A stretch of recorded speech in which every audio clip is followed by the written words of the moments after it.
Apollo and Marpessa. Apollo never married. He was the most handsome of all the gods, and lived his life exactly as he pleased. He did promise to marry on one occasion, but even then it was doubtful whether he would have remained faithful, and fortunately the wedding never took place. The girl was Marpessa, daughter of the king of Italia.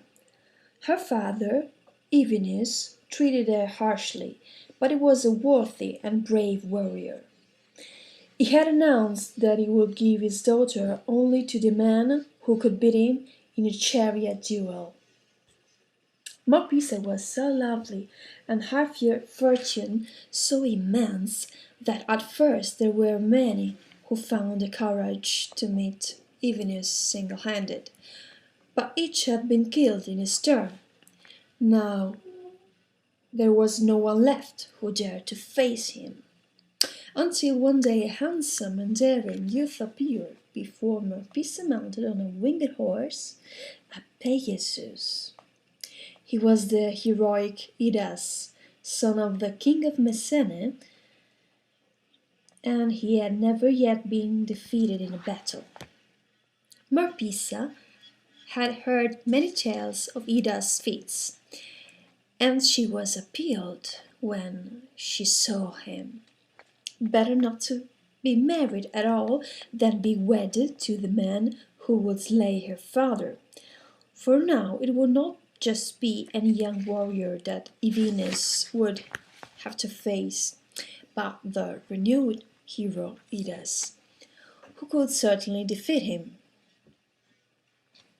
Idas saw the fear in Marpessa's eyes, and he said gently, "Listen, lovely princess. I have not come to kill your father, and I want neither his wealth nor his throne. Come, let us live secretly before day breaks." When Marpessa heard the noble young man's proposal, she was overwhelmed with joy, and immediately agreed to live with him. He placed her on the back of his splendid Pegasus, a gift from Poseidon, and they sped through the air towards Messene. As soon as King Evenus learned that his daughter had fled with Idas, he called upon Apollo for aid. The god, who loved Marpessa himself, willingly agreed to help, and quick as lightning the two set off together in pursuit of the runaway lovers. But as they were crossing the river Lycormas, Evenus was swept away by its turbulent waters. Apollo plunged in and dragged him out, but it was too late. Evenus was dead. Apollo swore over the king's body that he would take Marpessa from Idas and make her his wife.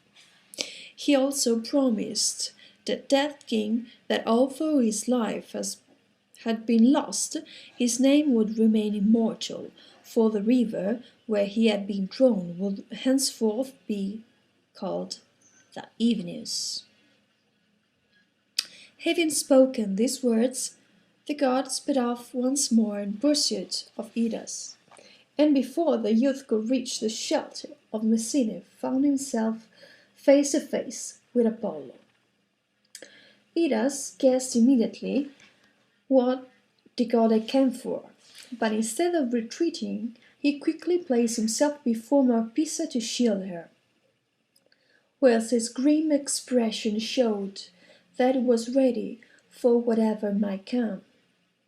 The young man, who had avoided a duel with Venus, a mere mortal, did not now hesitate to pit his strength against the god. Within moments the two adversaries were locked in a struggle.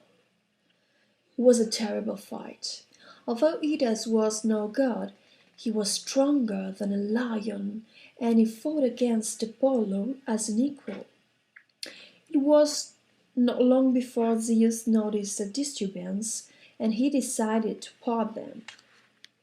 However, The two were locked in such furious combat that it seemed impossible to do so, and it was only when the Lord of Olympus hurled a thunderbolt between them that it brought the fighting to a halt.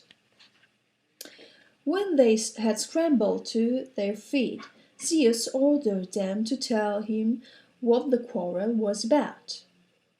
"Father Zeus," Apollo protested, "I want Marpessa for my wife, and this mortal shows great disrespect in daring to stand in my way." "Father of gods and men," replied Idas, "Marpessa is mine, and nothing will make me give her up." Zeus stood thoughtfully for a moment, and then, turning toward Marpessa, said to her, "Fair princess, you have every right to choose for yourself the husband whom you want, and I promise you that whatever you decide will be fulfilled."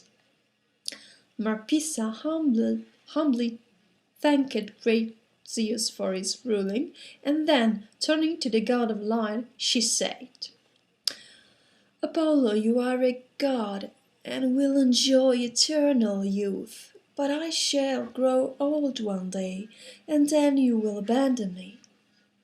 Lord Zeus, for years I have lived in unhappiness, knowing that I was destined to be married to my father's killer. Of all my suitors, only Idas has shown love, discretion, and indomitable courage. I love him, and I wish to become his wife." And so it came about. Apollo submitted to the will of Zeus, and filled with admiration for Marpessa's good sense and Ida's boldness, he wished them every happiness and departed for Delphi. Apollo never knew sadness, for he did not have his lyre, which banished all troubles and brought him calm and joy. He would often play upon it in the great symposia of the gods on Olympus.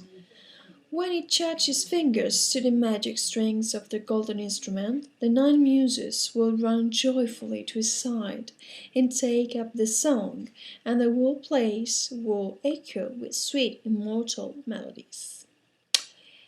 And when they were in mood for dancing, the Muses and the Graces would spring up at once, and with them the lovely Aphrodite. But first in the line would be Apollo's sisters, graceful Artemis, and as spirits rose on Olympus, so unhappiness faded from the earth.